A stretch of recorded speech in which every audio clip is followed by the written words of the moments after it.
arahato sama sambuddhassa.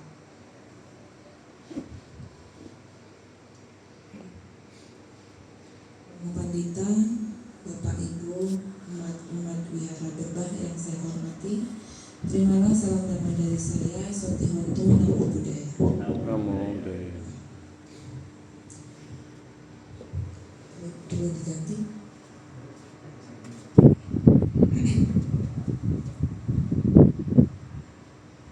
Terima kasih untuk Romo Andit yang sudah melobi saya untuk berdamai di sana pada hari ini. Katanya dalam rangka Hari Kartini. Ya.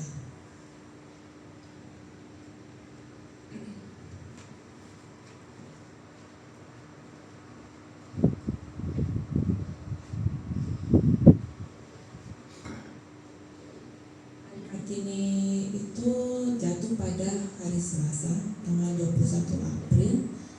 Kalau tidak salah itu dari hari ulang tahun beliau ya. Ya. Dan yang sering digaungkan itu adalah semangat emansipasi. Cuman saya lihat belakangan ini sepertinya wanita dan pria itu porsi pekerjaannya sudah seimbang. Kayak di luar negeri itu kalau tahu Artemis 2 ya, itu astronotnya separuh pria separuh. Maksudnya 2 orang pria 2 orang wanita kan. Jadi jumlahnya seimbang. Dan juga di Indonesia seperti menteri-menteri dan segala jabatannya juga sudah banyak yang wanita. Jadi saya rasa semangat emansipasinya sudah sukses dan akan terus kita gaungkan. Dan untuk hari ini saya mungkin tidak membahas tentang emansipasinya, cuman saya akan sedikit membahas tentang keberanian Kartini dalam bersuara untuk hal-hal yang baik, gitu ya. Jadi keberanian dia untuk mengemukakan hal-hal yang baik.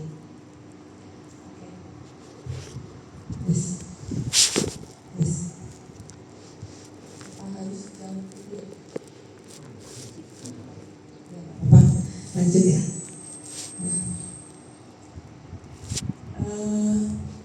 Kalau saya lihat dari riwayat Kartini itu, beliau itu bukan yang tipikal yang pidato menggebu-gebu atau kayak pidato yang sangat menginspirasi di khalayak ramai gitu, tidak.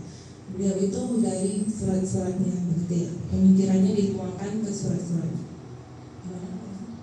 Jauh. Suaranya yang kencang. Suaranya yang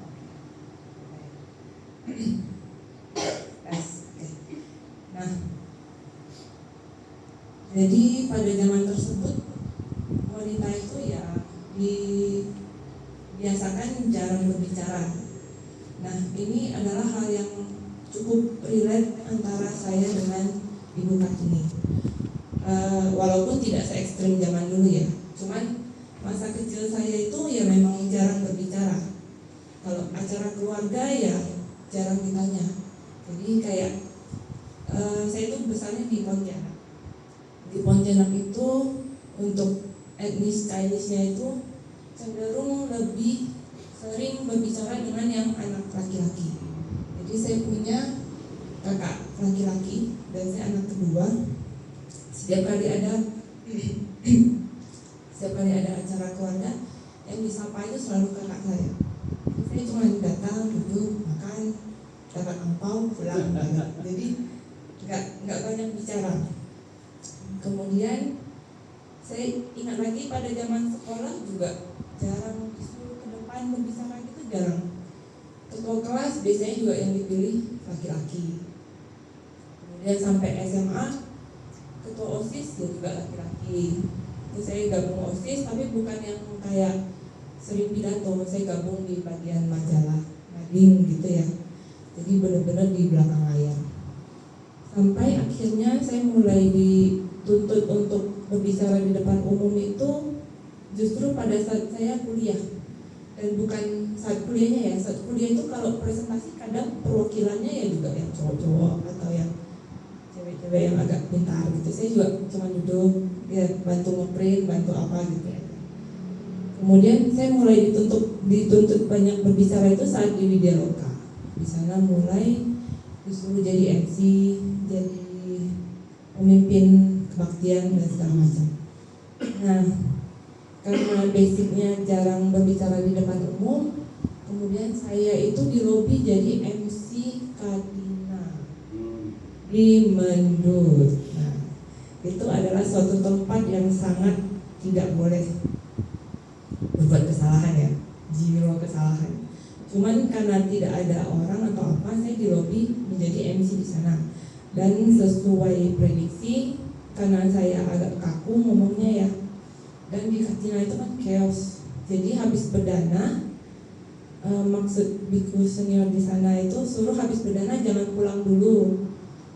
Cuman karena saya sudah panik, saya salah sebut, jadinya pada bubar. Jadi agak chaos. Jadi harusnya duduk dulu, ada etawata atau apa, baru bubar gitu ya.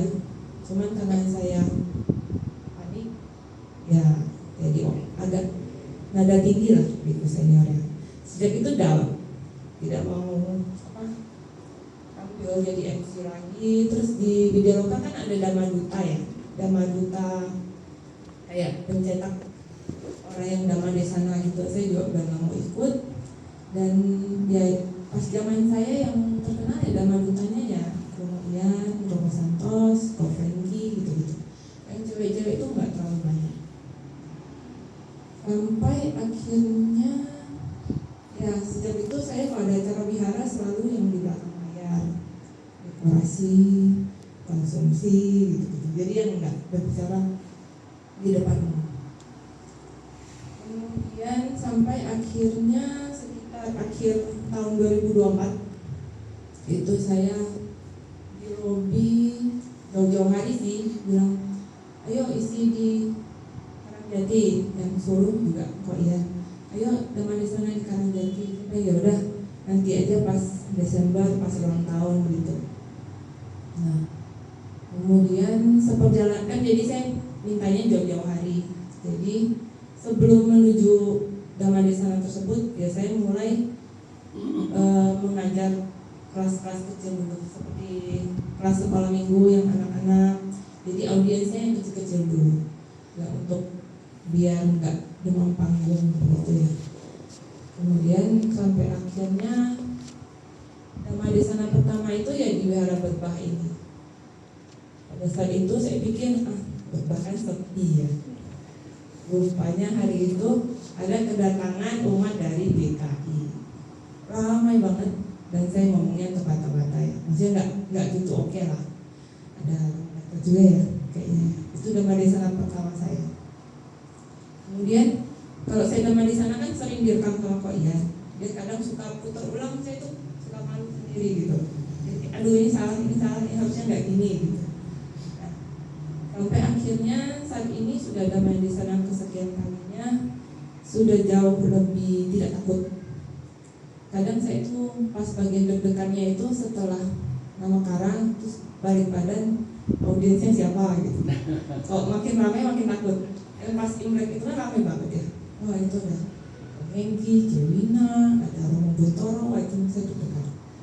Ya agak belibet juga, kalau deg-degan belibet. Cuman ya tetap lewat. Orang tuh kadang dia nggak ingat. Kitanya aja yang suka kayak overthinking, kepanikan, orang-orang ya udah lupa. Jadi saya selalu ingat ya orang udah lupa.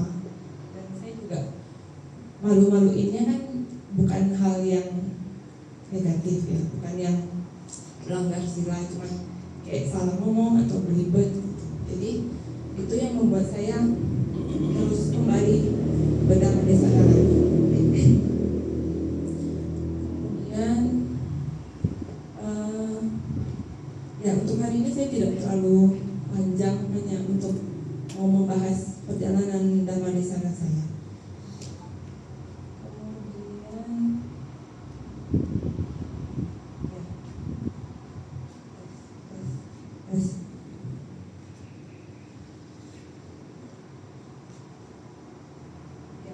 Waktu awal-awal saya memang cukup down kalau misalnya ada yang salah ngomong atau apa, atau dikoreksi oleh Ko Ian gitu ya. Cuman eh, saya pernah mendengar Dhammadesana dari Bante Viracito. Pada saat itu, kalau tidak salah, beliau itu ada satu hari beliau itu jadwalnya cukup padat. Mungkin ada 3 tempat atau berapa gitu. Jadi dia sudah sangat lelah. Cuman yang menyemangati beliau itu jika beliau bisa datang ke suatu tempat, kemudian membabarkan dhamma dan menginspirasi satu orang saja, itu beliau sudah cukup.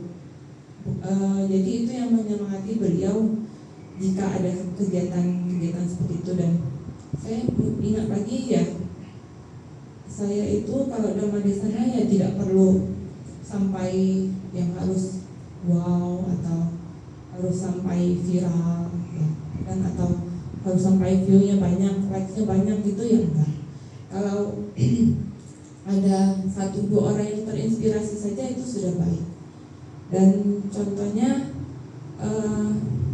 kira-kira awal tahun kemarin bulan Januari saya ditelepon oleh Bu Monika Cimonik, kalau kita kenal.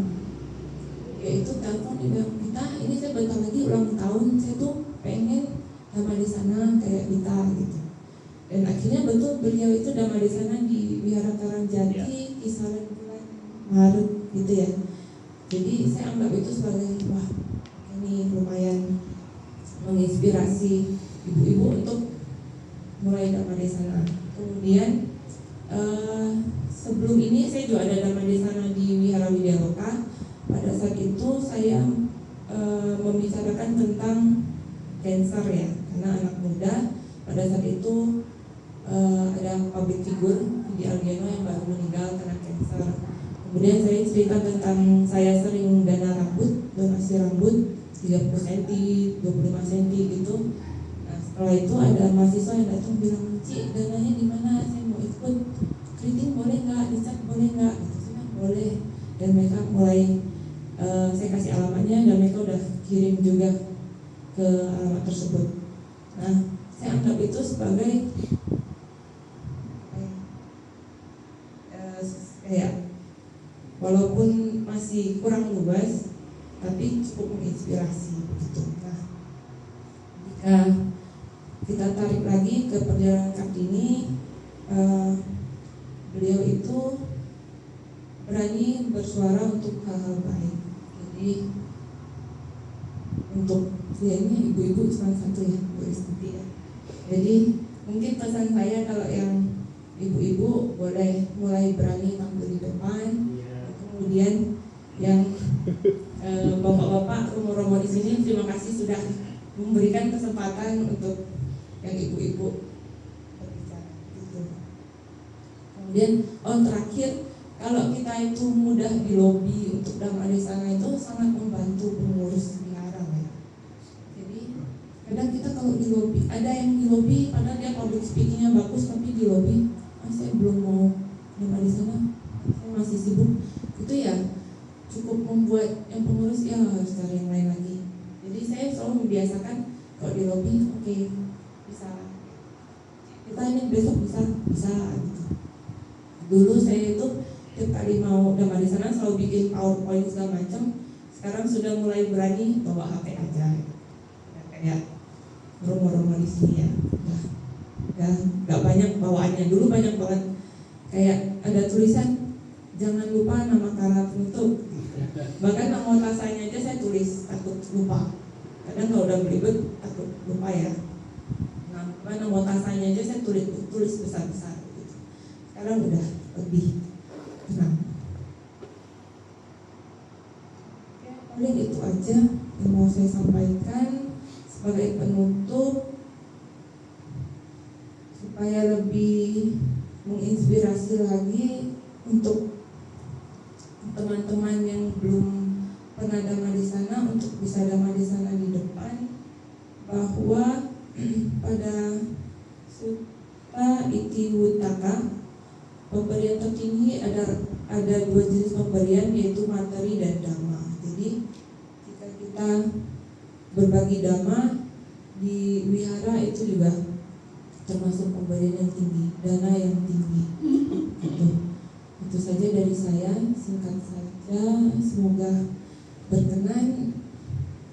Akhir kata, sampai Santa Bhavantu Sukhitata, semoga selalu hidup berbahagia. Sadu, sadu, sadu. Selamat sore.